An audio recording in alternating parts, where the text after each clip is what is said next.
दौंड तालुक्यातील भीमा पाटस कारखान्याकडून अजूनही थकीत बिलं न मिळाल्यानं शेतकऱ्यांनी कुटुंबियांसह मूक मोर्चा काढला। दौंड तालुक्यातल्या भीमा पाटस कारखान्याच्या कामगारांवरती ऐन दिवाळीत शिमगा करण्याची वेळ आली आहे। राष्ट्रीय समाज पक्षाचे आमदार असलेले राहुल कुल या कारखान्याचे अध्यक्ष आहेत। त्यांनी गेल्या 10 महिन्यांपासून कामगारांचा पगार थकवलाय।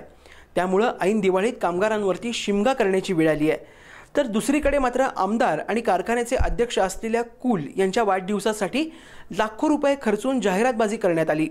त्यामुळे आज संतप्त झालेल्या कामगारांनी बायका पोरांसह पाटस या गावात मूक मोर्चा काढून कुल यांचा निषेध केला।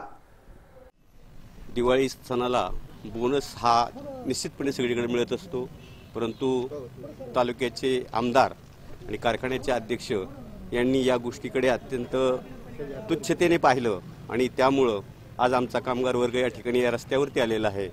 आणि अशा प्रसंगातून वाटचाल करत असताना कारखान्याचे अध्यक्ष ते आहेत आणि तालुक्याचे आमदार असताना जर कामगारांशी अशी वाईट भूमिका ते ठेवत असतील ते अत्यंत निषेधार्ह बाब आहे। हे होत असताना आमच्या दुर्दैवानं या ठिकाणी उद्या त्यांचा वाढदिवस आहे आणि हायवेला त्यांचे जे मोठे मोठे बॅनर्स लागलेले आहेत त्या बॅनरच्या पैशामध्ये देखील आमच्या कामगारांना 8.33% बोनस मिळू शकला असता, परंतु अत्यंत उर्मटपणे माझ्याकडे त्या बाबतीमध्ये बोलायला शब्द नाही आहेत। संघटना म्हणून आम्ही चर्चा करत असताना कधीही आपलीपणाची वागणूक दिली नाही।